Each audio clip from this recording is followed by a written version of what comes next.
बिस्मिल्लाहिर्रहमानिर्रहीम। अस्सलाम वालेकुम दोस्तों। आखिरी वीडियो में हमने सवाल नंबर 12 तक जो है इसे हल किया था। इंशाअल्लाह आज के दिन हम सवाल नंबर 13 से इस वीडियो को आगे बढ़ाएंगे। अगर अभी तक आप लोगों ने हमारे चैनल को सब्सक्राइब नहीं किया तो चैनल को सब्सक्राइब कीजिए और हमारे नोटिफिकेशन को ऑन भी कर लीजिएगा और इस वीडियो को लाइक ज़रूर करना। तो आगे बढ़ेंगे हम सवाल नंबर 13 की तरफ। रानी चन्नम्मा कौन थी? तो जैसा कि आप सब जानते हैं, रानी चन्नम्मा जो है ये शिवप्पा नायका शिवप्पा नायका की बहू थी। शिवप्पा नायका की बहू थी। अब आगे बढ़ेंगे हम सवाल नंबर 14 की तरफ। केळदी के नायकों के अहम कारनामे क्या हैं? तो केळदी के जो हुक्मरान थे, नायका थे, इनके अहम कारनामे क्या हैं, इसे हम देखेंगे। केळदी के राजाओं ने मनादिर, अग्रहार और वीरशैव मठ कायम किए। आप इसे पॉइंट के तौर पर भी लिख सकते हैं। पॉइंट नंबर 1, इसके बाद नंबर 2 यहाँ पर लिखेंगे हम। केळदी का अघोरेश्वरा मंदिर फने संग तराशी के लिए मशहूर है। इसके बाद मठ ताम तालीम का मरकज़ थे। इसके साथ साथ तमाम मज़ाहिब को बेहिसाब औकाफ व माली इमदाद की। और रानी चन्नम्मा ने ईसाई इबादतगाह के लिए मंगलूर में ज़मीन अतिया में दी। तो इस तरह से जो है आप इसे लिख सकते हैं। आगे देखिए सवाल नंबर 15। मदकरी नायका पर मुख्तसर नोट लिखिए। तो मदकरी नायका जो एक हुक्मरान था, इस पर हमें एक नोट लिखना है। तो क्या लिखेंगे हम यहाँ पर आप देख सकते हैं। मदकरी नायका चित्रदुर्गा के नायकों में सबसे बहादुर और मशहूर था। ये पॉइंट नंबर 1 हो गया। इसके बाद सिर्फ 12 साल की उम्र में तख्त नशीन हुआ और मदकरी नायक हैदर अली की कई जंगों में मदद की। तो इस तरह से जो है आप मदकरी नायका के मुताल्लिक लिख सकते हैं।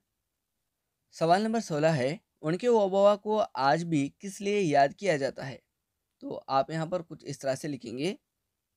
मदकरी नायका की शुजाअत, यहाँ से देखिए, मदकरी नायका की शुजाअत से वाकिफ हैदर अली को दिल ही दिल में अदावत थी, इसलिए वो इस पर गिरफ्त रखना चाहते थे।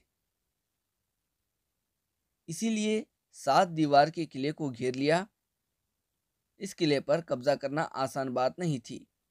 इनके फौजियों में ने मख्फी रास्तों की खोज करके पहरेदार को गैर मौजूदगी में किले के खुफिया सुरंग से अंदर आने की कोशिश की। इस वक्त पहरेदार की बीवी ओबवा ने मुसल से कई दुश्मनों को हलाक कर दिया। आज भी चित्रदुर्गा के किले के मगरिब में इस बहादुर औरत ओबोवाना किंडी मौजूद है। तो इस वाक़ये की वजह से जो है आज भी उनके ओबवा को याद किया जाता है। आगे देखिए सवाल नंबर 17। केम्पेगौड़ा अव्वल के अहम कारनामे क्या हैं? तो केम्पेगौड़ा अव्वल, इसके अहम कारनामे हम यहाँ पर देखेंगे। यहाँ से ये शुरू होता है। केम्पेगौड़ा अव्वल बेंगलुरु शहर को कायम किया। इसके साथ वो बेंगलुरु में किला तामीर करवाया और वहाँ से हुकूमत करने लगा। इसके बाद बेंगलुरु, बसवनगुड़ी, बसवना मंदिर, अलसुर का सोमेश्वर मंदिर की तामीर और गोई गंगा धर्मेश्वर मंदिर की तोसी इसके अहम कारनामे हैं। बेंगलुरु में कई तालाबों की तामीर का सेहरा इसी के साथ जाता है। इनमें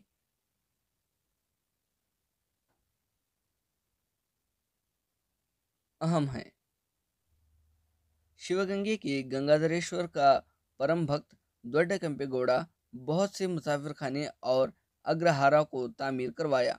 ईमानदार होने की वजह से इसका प्रजावत्सल लक़ब था। तो आप इसे बगौर याद रखें। प्रजावत्सल जो है यहाँ पर आप जान सकते हैं कि दोड्डा केम्पेगौड़ा का ये लक़ब था। आगे बढ़ेंगे हम सवाल नंबर 18 की तरफ। केम्पेगौड़ा दुवम पर मुख्तसर नोट लिखिए। तो आप यहाँ पर इसके मुताबिक लिख सकते हैं। केम्पेगौड़ा दुवम दोड्डा केम्पेगौड़ा का बेटा था।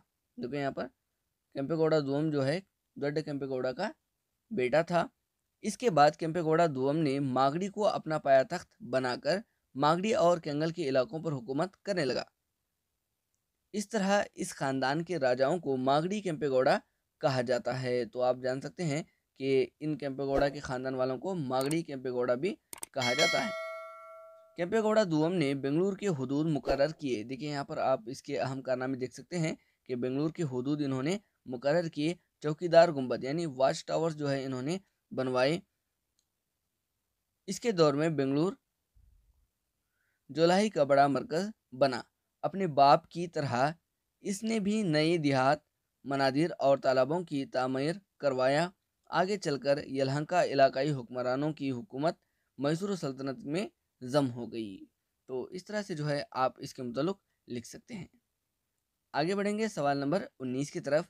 सवाल नंबर 19 है, कावेरी नदी का मंबा किस मकाम को कहते हैं? यानी ये कावेरी नदी जो है कहाँ पर पैदा होती है? तो ये है तल कावेरी। तल कावेरी। तो यहाँ पर जो है ये कावेरी नदी का मंबा है। आगे बढ़ेंगे हम सवाल नंबर 20 की तरफ।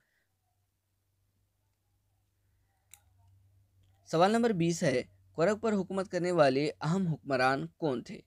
तो आप यहाँ पर जान सकते हैं कि कोरग पर हुकूमत करने वाले अहम ख़ानदान थे या फिर अहम हुक्मरान थे, वो थे हालेरी के हुक्मरान, इसी के साथ हैदर अली और टीपू सुल्तान। तो ये जो है कोरग पर हुकूमत करने वाले हुक्मरान थे। सवाल नंबर 21 है, अमर रसोलिया तहरीक किस लिए हुई? तो आप यहाँ पर इसे देख सकते हैं। केनरा ज़िले में अंग्रेज़ों ने किसानों के महसूल को बढ़ा दिया, तब किसानों ने अंग्रेज़ों के खिलाफ बगावत शुरू की। तो इसी बगावत को अमर रसोलिया की तहरीक कहा जाता है। सवाल नंबर 22 है, कित्तूर की रानी चन्नम्मा अंग्रेज़ों के खिलाफ क्यों आग बगोला हो गई? तो इसके मतलब हम लिखेंगे, मलय सरजा और इसका जानशीन बनने वाला बेटा फौत हो गया। चन्नम्मा शिवलिंगा सरजा को गोद लेकर हुकूमत करने लगी। इसको बहाना बनाकर ये सिफारिश की कि गोद लेने के इकदाम ठीक नहीं है, इसलिए कित्तूर की हुकूमत ब्रिटिश हुकूमत के हवाले की जाए। चन्नम्मा को इस बात का पता चला तो वो आग बगोला हो गई। तो इस तरह से जो है आप इसे लिख सकते हैं। आगे सवाल है, संगुली रायन्ना कौन था? इसका खात्मा कैसे हुआ? इसके मुताबिक हम लिखेंगे, संगुली रायन्ना कित्तूर रानी चन्नम्मा का वफादार नौकर था। इसके बाद पैसों की लालच में आकर चंद गद्दारों ने धोखे से रायन्ना को गिरफ्तार करवा दिया। इसके साथ उसके 6 साथियों को भी फांसी पर लटका दिया। आखिरी मुलाकात के लिए आई हुई इसकी माँ केंचवा की कदमबोसी के जरिए उसकी दुआएं खैर लेते हुए खुशी खुशी फांसी पर चढ़ गया। तो इस तरह से जो है संगुली रायन्ना का खात्मा हुआ। इंशाल्लाह मैं उम्मीद करता हूँ कि ये वीडियो आपको पसंद आया होगा। अगर पसंद आया तो वीडियो को लाइक कीजिए, हमारे चैनल को सब्सक्राइब कीजिए। फिर मिलेंगे अगली वीडियो में, तब तक के लिए अल्लाह हाफिज़।